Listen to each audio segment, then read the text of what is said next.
오늘은 사순절 25번째 날 3월 30일 수요일입니다. 누가복음 23장 7절로 11절을 묵상하겠습니다. 헤롯의 관할에 속한 줄을 알고 헤롯에게 보내니 그때에 헤롯이 예루살렘에 있더라. 헤롯이 예수를 보고 매우 기뻐하니 이는 그의 소문을 들었으므로 보고자 한지 오래였고 또한 무엇이나 이적 행하심을 볼까 바랐던 연거로라. 여러 말로 물으나 아무 말도 대답하지 아니하시니 대제사장들과 서기관들이 서서 힘써 고발하더라. 헤롯이 그 군인들과 함께 예수를 업신여기고 희롱하고 빛난 옷을 입혀 빌라도에게 도로 보내니. 오늘 말씀의 주제는 헤롯에게 신문을 받으시다입니다.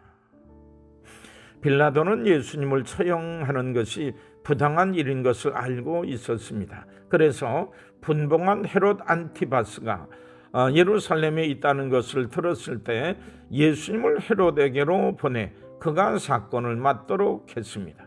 빌라도가 생각하기에 헤롯은 갈릴리 지방을 다스리고 있었고 예수님은 갈릴리 출신이었기 때문에 헤롯이 이 사건을 맡아야 할 충분한 근거가 된다고 생각했습니다. 주전 4세기 헤롯 대왕은 죽기 전에 나라를 네 부분으로 나누어 아들들에게 나누어 주었습니다.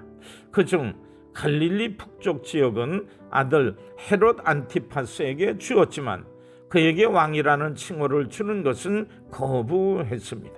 그래서 안티파스는 예수님의 생가가 있던 지역을 다스리는 분봉왕이 되었고 칼리굴라 황제에 의해 퇴위되고 유배 보내지기 전까지 42년을 다스렸습니다. 헤롯 안티파스는 예수님의 재판 이외에도 예수님의 사촌이었던 세례 요한을 처형한 것으로 복음서에 등장하고 있습니다. 오늘 본문에서 예수님은 헤롯 안티파스 앞에 서 있었고 사내들인 공회는 주님을 죽이기를 원하고 있었습니다. 다시 한번 헤롯은 그들의 요구에 안 된다고 말하기를 꺼려했지만 수용하지 않았습니다. 그는 그저 재판권 행사하기를 거부하고 예수님을 빌라도에게 돌려보냈습니다. 우리가 성금요일이라고 부르는 그날 해 뜬 후 첫 시간 예수님은 사내들인 공회에서 재판을 받으셨습니다. 그들은 주님을 사형에 처하기 원했습니다. 그렇게 하기 위해서는 그들은 로마 총독인 빌라도에게 가야만 했습니다. 주님의 죽음을 그에게 책임지우기 위해서였던 것입니다. 빌라도는 예수님을 간단히 신문하였지만 그분의 죽음에 대해 책임지기를 원치 않았습니다. 그래서 유월절을 위해 예루살렘에 와 있던 헤롯 안티파스에게 예수님을 보낸 겁니다. 헤롯은 예수님께 몇 가지 질문을 했지만 그 역시 예수님의 죽음에 대해 책임지기를 거부한 것입니다. 그래서 헤롯은 예수님을 조롱한 후에 빌라도에게로 다시 보냈습니다.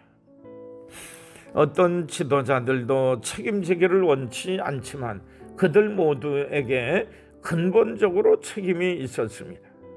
빌라도와 헤롯에게는 십자가형을 멈출 수 있는 권한이 있었지만 그들 모두는 그렇게 하기를 거부했습니다.